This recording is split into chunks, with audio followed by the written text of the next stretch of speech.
First Contact opens on Friday, and Daylight, Sylvester Stallone's new film, opens in a couple of weeks. This is a disaster movie directed by Rob Cohen, and most of the action takes place in a collapsed tunnel under the Hudson River in New York. Loads of special effects, explosions and the like, though I won't say any more about it now, except to let you know that old Sly is, of course, astonishingly brave. Tom Brooke talked to him in New York.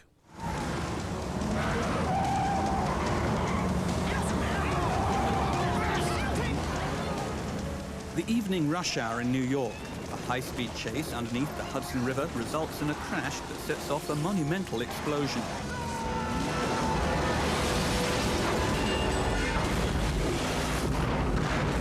It leaves both ends of the tunnel blocked, a small group of survivors trapped. They are New Yorkers from all walks of life, rich and poor, middle-class professionals and juvenile offenders, all thrown together. A disgraced former emergency services chief, Kit Latura, is their savior. He leads them to Daylight in a battle against a non-human enemy. The adversary in this movie happens to be nature, a thing that you see every day, and that's what attracts me. You know, you could be in a building in the basement, going across a bridge, and it changes everything, and a train. And this one is a tunnel, and the tunnel becomes like, it collapses and becomes an animal. It becomes this monster that's just devouring people.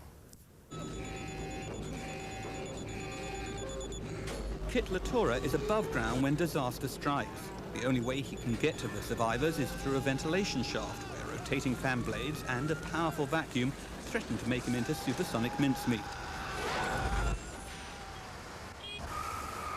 The inspiration for Daylight comes from a real-life explosion that took place in New York's Holland Tunnel back in the 1940s. But with Daylight, the filmmakers hope they've created a forward-looking action film that redefines the genre. 3, 2, 1, and cut! Director Rob Cohen believes audiences have grown tired of gun-toting superhuman action men. He thinks he's forged a new style action film, with Stallone playing a hero who's more community leader than macho brute. I think he plays a hero for the 90s. To me, there are no guns, there are no terrorists in this movie. And the hero, for me, that he portrays is a guy who is a consensus builder, a community builder, not a messiah, not a savior, and not a dictator. And that's a new role for Sly, and hopefully a template for new kinds of heroes in the future. What I'm going to try to do is collapse a section of that tube to seal us off from the fire and try to plug that leak. How do you plan to do that? Stallone's hero in Daylight, just an ordinary blue-collar worker trying to do his best, is a far cry from the testosterone-packed roles he used to play in films like Rambo. Nowadays, Stallone is trying to distance himself from those larger-than-life he-men. He's actively seeking more character-driven roles. I would like to do the kind of scripts that go to Pacino, that go to Harrison Ford, that are, people don't think, that are less, I mean, I don't mind being physical, as long as there's a reason for it, and that the man can speak his soul. See, and I used to speak a great deal in films, and then after Rambo 2, there was a new kind of movie of these superheroes that were, you know, they just say, you know, make my day, and then, you know, I'll be back, and, you know, I'm coming to get you, and all these little things. And dialogue became useless, and action became important.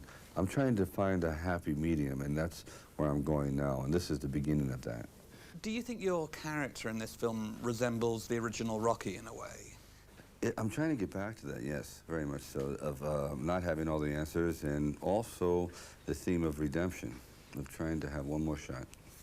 The cynical view is that this new, kinder, more democratic hero that Stallone portrays is a reaction to his advancing age. The actor turned 50 this year. Stallone's son, Sage, co-stars in Daylight and acknowledges his father is trying to foster a new screen image. Just been action, action, action. It's kind of the same monotone character over and over again, you know? I mean, it's fun. They're fun to watch, but it's that same thing. And I think he realized now at 50 years old and stuff, you know, this isn't what I really want to be doing. You know, I can do more than this. But change for Stallone can be risky. In the past, when he stepped outside his signature Rocky and Rambo roles, the results at the box office have been rather unimpressive. He badly needs a hit, especially in the wake of disappointments like Judge Dredd, in which he played a futuristic comic book action hero. I knew Judge Dredd was not going to work. 1 week into it, I turned to the producer, I said, do you think this is a funny movie? It's based on a comic, but it's not funny. And I turned to the director, and he goes, we're making a serious film. I said, Judge, I'm running around in leotards with gold knee braces and a helmet and a space gun, and you take it serious? You know, come on. Keep going, keep going! In a few days' time, Stallone will know whether Daylight is a hit. Industry observers say that if it doesn't work, it could be his last action picture. But if audiences do take to this one-time Hollywood tough guy as a kinder, gentler hero, you can bet your bottom dollar there will be a Daylight 2.